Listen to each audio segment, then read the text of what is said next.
Assalamualaikum warahmatullahi wabarakatuh. Sahabat keluarga, sayang keluarga, dimanapun saling menjaga. Kita berjumpa kembali dengan podcast Saga yang kali ini membawa tema apa sajakah tren kekinian untuk penuhi hak anak. Sahabat keluarga, belakangan ini banyak sekali fenomena-fenomena di tengah-tengah masyarakat yang terjadi, yang kita rasakan, baik kita sadari maupun mungkin saja kita tidak sadari. Sebenarnya banyak di antara aktivitas tersebut justru memenuhi hak-hak anak. Sebelum kita bahas lebih lanjut, ayo kita ketahui terlebih dahulu apa sajakah hak-hak anak itu. Menurut Konvensi Hak Anak dan menurut Undang-Undang Nomor 35 Tahun 2014 yang merupakan perubahan dari Undang-Undang Nomor 23 Tahun 2002 tentang perlindungan anak, disebutkan bahwa hak anak meliputi hak hidup, hak tumbuh kembang, hak perlindungan, dan hak berpartisipasi. Untuk memenuhi hak-hak anak tersebut, Pemprov DKI Jakarta memiliki komitmen yang tinggi dimulai dari pembangunan jangka menengahnya RPJMD 2017-2022 dan setiap tahunnya dielaborasi menjadi kegiatan strategis daerah. Yang lalu kemudian kegiatan strategis daerah itu disingkat dengan KSD, diberi nomor 13, KSD 13, tentang pencegahan dan penanganan tindak kekerasan terhadap perempuan dan terhadap anak. Berbagai aktivitas dilakukan mulai dari berbagai kampanye anti kekerasan baik terhadap perempuan, utamanya juga terhadap anak, maupun pembentukan pos sahabat perempuan dan anak yang dimulai pada 3 BUMD transportasi, yakni MRT Jakarta, LRT Jakarta, dan Transjakarta, yang bahkan belakangan ini Transjakarta telah pula meluncing nomor call center untuk menampung pengaduan tindak kekerasan terhadap perempuan dan anak yang terjadi di angkutan Transjakarta. Selain hal tersebut, Pemprov DKI Jakarta melalui Dinas PPAPP sudah meluncing pula dan sudah mulai melayani pada Pusat Pelayanan Keluarga atau PUSPA berbagai aduan-aduan maupun berbagai keluh kesah melalui konseling secara online dan dilakukan secara cuma-cuma tentunya melalui website puspa.jakarta.go.id. Berbagai aktivitas kolaboratif dengan perguruan tinggi juga telah dilakukan, diantaranya dengan adanya pemilihan duta mahasiswa anti kekerasan yang nantinya para mahasiswa Dumas ini, duta mahasiswa anti kekerasan ini juga menjadi pembina bagi forum anak di masing-masing kota dan kabupaten seprovinsi DKI Jakarta. Aktivitas-aktivitas yang dilakukan baik berkolaborasi dengan BUMD, dunia usaha, perguruan tinggi, lembaga pemerhati perempuan dan anak, organisasi perempuan, dan organisasi-organisasi lainnya telah menyediakan berbagai informasi yang lebih mudah diakses dan juga pelayanan-pelayanan kepada masyarakat yang pada akhirnya mendapatkan pengakuan baik dari KPAI maupun dari Kementerian PPPA, di mana pada bulan Juli yang lalu Pemprov DKI Jakarta berhasil menjadi double winner. Yang pertama adalah kategori pemerintah provinsi yang memiliki komitmen terhadap perlindungan anak dan pelaporan berbasis Sistem Informasi Monitoring dan Evaluasi Pelaporan SIMEP Perlindungan Anak dari KPAI. Yang kedua adalah Provinsi Layak Anak Profila dari Kementerian PPPA Republik Indonesia. Pada bulan Juli yang lalu pula, tepatnya pada tanggal 23 Juli setiap tahunnya, kita bersama-sama seluruh komponen bangsa di seluruh Indonesia merayakan Hari Anak Nasional atau HAN. Peringatan Hari Anak Nasional tentu saja memiliki makna yang sangat spesial, utamanya bagi anak-anak dan juga bagi keluarga-keluarga yang memiliki anak-anak, di mana pada momentum itu kita senantiasa diingatkan kembali bahwa pemenuhan hak-hak anak ini menjadi hal yang sangat utama dan pertama yang harus kita hadirkan di tengah-tengah keluarga kita masing-masing. Berbagai catatan yang ada baik dari KPAI maupun dari lembaga-lembaga pemerintah termasuk Dinas PPAPP melalui P2 TP2A masih saja terjadi pelanggaran-pelanggaran atas hak anak, masih saja terjadi tindak kekerasan terhadap anak. Tentu hal ini memprihatinkan kita bersama dan juga saya harapkan dapat membangkitkan kebersamaan kita untuk memerangi dan untuk meniadakan tindak-tindak kekerasan terhadap anak. Jika kita ingin memenuhi hak-hak anak, sebenarnya bukanlah hal yang terlalu sulit. Tergantung bagaimana kita menyikapi keseharian kita bersama anak-anak yang ada di sekitar kita. Baik itu anak kita sendiri maupun anak-anak orang lain. Menumbuh kembangkan anak memerlukan kebersamaan. It takes a village to raise a child. Ibaratnya dibutuhkan orang sekampung untuk membesarkan seorang anak. Nah, sahabat keluarga, banyak sekali tren-tren kekinian yang secara langsung maupun tidak langsung, kita sadari maupun kita tidak sadari, sebenarnya juga merupakan bagian yang tidak terpisahkan dari ikhtiar-ikhtiar untuk pemenuhan hak-hak anak.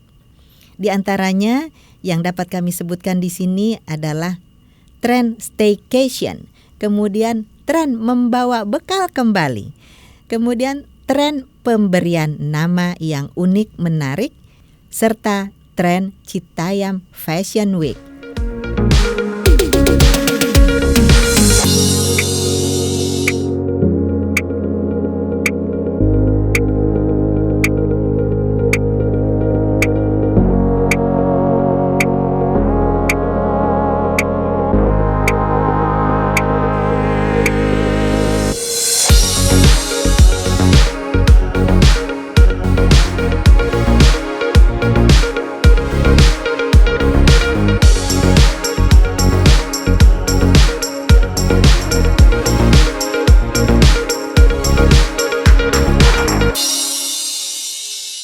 Nah, sahabat keluarga, kenapa keempat hal tersebut dapat dikatakan menjadi ikhtiar ataupun hal-hal yang secara langsung maupun tidak langsung, disadari maupun tidak disadari, menjadi ikhtiar untuk pemenuhan hak-hak anak. Staycation misalnya. Staycation itu diidentikan dengan suatu keadaan atau suatu aktivitas keluarga maupun pertemanan, teman-teman sepertemanan yang stay di tempat-tempat menginap seperti hotel, resort maupun lodgement dan tempat-tempat menginap lainnya. Dan selama melakukan menginap bareng tersebut dilakukan pula upaya-upaya bermain bersama, beraktivitas bersama yang menyenangkan, yang menggembirakan dan tentu saja membahagiakan bersama. Melalui aktivitas staycation semacam ini tentu pemenuhan hak-hak anak diantaranya adalah hak berekreasi dan juga hak mendapatkan kebahagiaan, mendapatkan situasi yang menyenangkan, ini dapat terpenuhi. Sahabat keluarga, staycation seringkali diidentikan dengan membelanjakan sejumlah uang yang lumayan, jumlahnya bervariasi tergantung tempat menginapnya. Nah, banyak sekali ikhtiar lain yang juga terpenuhi hak-hak rekreasi, berbahagia, bermain bersama tanpa harus banyak-banyak mengeluarkan uang di antaranya. Seperti di Jakarta, kita sediakan berbagai ruang-ruang ketiga, ruang publik ketiga.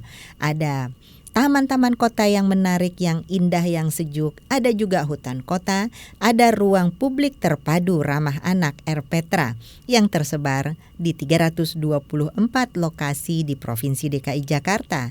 Dapat dimanfaatkan tentunya sahabat keluarga untuk melakukan berbagai aktivitas bersama, baik keluarga-keluarga maupun juga antar pertemanan anak-anak.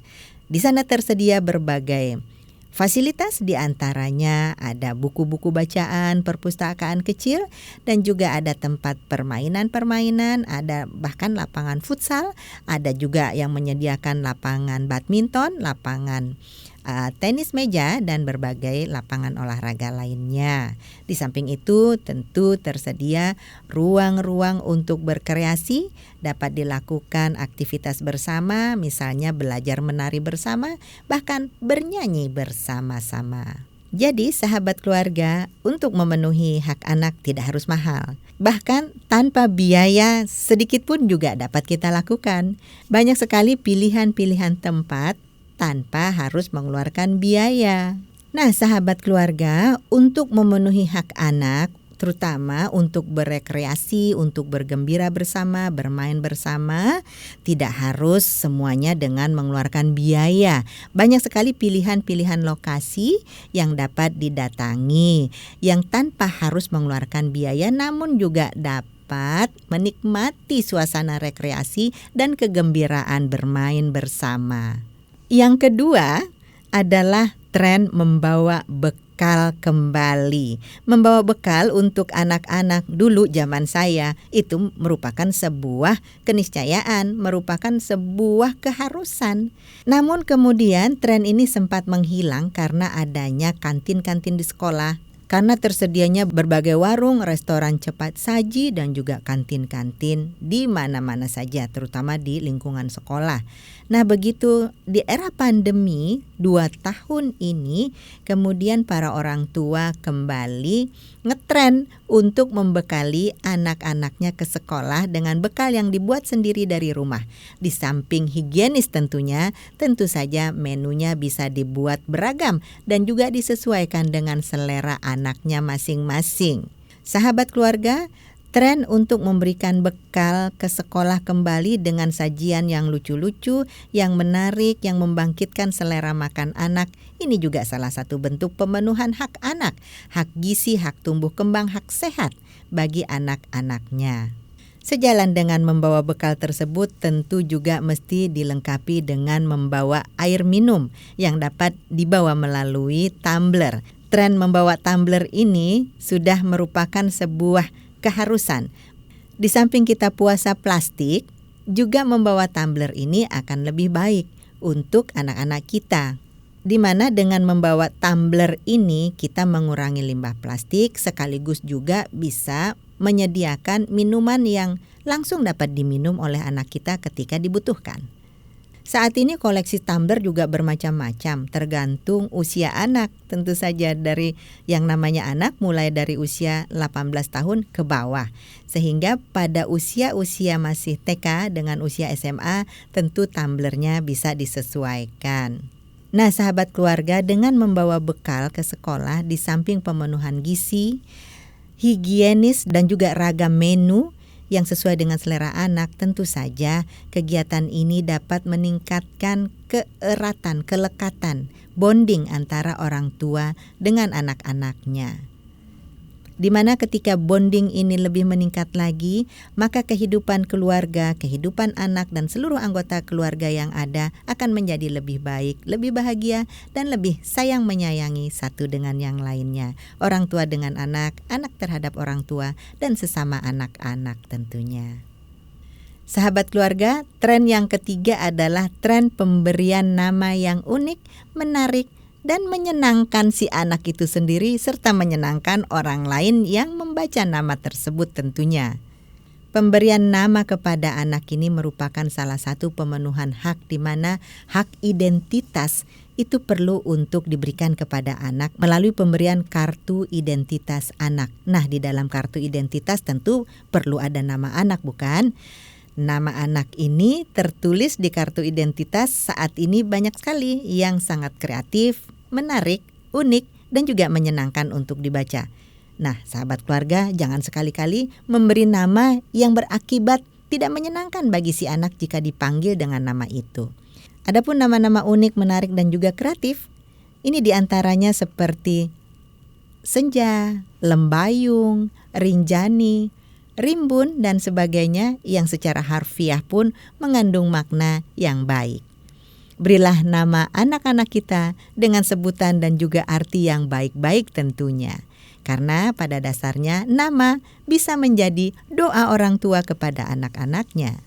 Pemberian nama yang kemudian itu akan diulang-ulang setiap harinya disebut untuk memanggil anak-anak kita dapat mempengaruhi tumbuh kembang anak itu sendiri.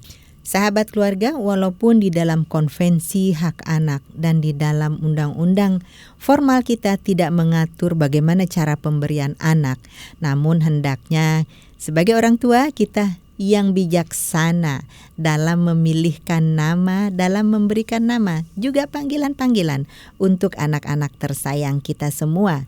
Yang mana secara spiritual, secara sosial, secara kemasyarakatan, yang kesemuanya akan menjadi faktor yang mendorong tumbuh kembang anak ke arah yang lebih baik lagi. Sekali lagi, untuk pemberian nama ini merupakan salah satu faktor esensial untuk kita mendukung tumbuh kembang anak ke arah yang lebih baik, mental spiritualnya, sosialnya juga menjadi tumbuh kembang dengan baik, bahagia, sehat, dan sejahtera tentunya. Yang keempat, sahabat keluarga, adalah Citayam Fashion Week. Nah, sahabat keluarga, tentu ada yang pro Citayam Fashion Week, tapi tidak sedikit juga yang kontra terhadap Citayam Fashion Week. Lalu bagaimana penyikapan para sahabat keluarga yang sedang menonton podcast Saga kali ini? Sahabat keluarga, sebenarnya Citayam Fashion Week merupakan sebuah fenomena kebutuhan anak-anak untuk bertumbuh, berkembang, untuk berkreasi, dan juga untuk melampiaskan kreativitasnya di ruang publik. Mereka butuh untuk bersatu, mereka butuh untuk bertemu dengan anak-anak lainnya, mereka butuh untuk bersosialisasi, dan mereka butuh untuk mengeksplorasi diri dan juga untuk menunjukkan kepada dunia bahwa mereka merupakan anak-anak kreatif yang tidak mau tinggal berdiam diri saja. Mereka memiliki kreativitas, mereka memiliki aktivitas yang menurut mereka adalah aktivitas kreativitas yang memang patut untuk ditunjukkan di ranah publik. Sahabat keluarga, sebagaimana tertuang pada pasal 15 Konvensi Hak Anak, tiap anak berhak bertemu anak lain, bergabung atau membentuk kelompok sepanjang hal ini tidak menghalangi orang lain melaksanakan haknya. Ada yang perlu digarisbawahi di sana. Pemenuhan hak-hak anak untuk bertemu, bergabung atau membentuk kelompok ini merupakan hak yang dilindungi sepanjang hal ini tidak menghalangi orang lain melaksanakan hak-haknya. Itu ada ukurannya seperti itu yang sudah jelas tertulis. Sahabat keluarga, maka setiap kali ada aktivitas, kita lihat aktivitas ini di sisi lain memenuhi hak anak. Di lain sisi, apakah juga hak-hak anak lain atau orang lain terpenuhi? Di sini letak pertanyaannya dan juga hal yang perlu kita perhatikan bersama. Bahwa fenomena Citayam Fashion Week adalah fenomena kreatif, yes. Adalah fenomena anak-anak muda menuangkan jati diri, eksplorasi diri, yes. Namun apakah ketika mereka lakukan itu, hak-hak orang lain juga dapat terpenuhi? Ataupun hak-hak anak-anak lain bisa terpenuhi? Nah, di sini komprominya yang perlu kita diskusikan bersama. Sahabat keluarga, konvensi hak anak tadi patut untuk kita renungkan dan juga untuk kita laksanakan bersama-sama. Ada aturan-aturan di sana, ada norma-norma di sana, dan ada rambu-rambu di sana. Sepanjang tidak melanggar hak orang lain dan sepanjang juga tentu saja menjaga keamanan, ketertiban, kebersihan, dan norma-norma susila serta norma sosial dan juga hukum positif kita tentunya. Dalam kehidupan nyata sehari-hari, tentu keseimbangan ini hal yang perlu untuk kita bangkitkan dan untuk kita capai bersama-sama. Kita tidak bisa membiarkan fenomena trade-off membuat salah satu lebih baik, namun hal lainnya menjadi lebih buruk. Yang perlu kita lakukan adalah menjadikan semua hal menjadi lebih baik, beriringan, berjalan bersama-sama, seimbang, selaras, dan harmonis. Dari keempat tren yang kami sebutkan tadi, tentu masih banyak tren-tren kekinian lainnya untuk pemenuhan hak anak. Bisa dicantumkan listnya dan sahabat keluarga bisa memberikan list tersebut pada komen di podcast Saga kali ini. Keluarga yang sedang menonton sendiri sudah melakukan atau ingin melakukan dan akan melakukan tren yang mana dari keempat tren tersebut, atau mungkin punya list lain yang lebih baik lagi. Nah, sahabat keluarga, silahkan untuk meninggalkan pesan, silahkan untuk meninggalkan komen dan saran-saran apa saja tren kekinian yang masih dapat kita eksplor, dapat kita lakukan bersama-sama untuk pemenuhan hak-hak anak-anak tercinta kita. Silahkan tinggalkan komen dan juga tentu saja silahkan share, subscribe dan juga like ya podcast Saga kita kali ini. Terima kasih sekali lagi atas kebersamaan dan kesetiaan sahabat keluarga yang telah mengikuti podcast Saga ini. Terima kasih, sampai jumpa. Assalamualaikum.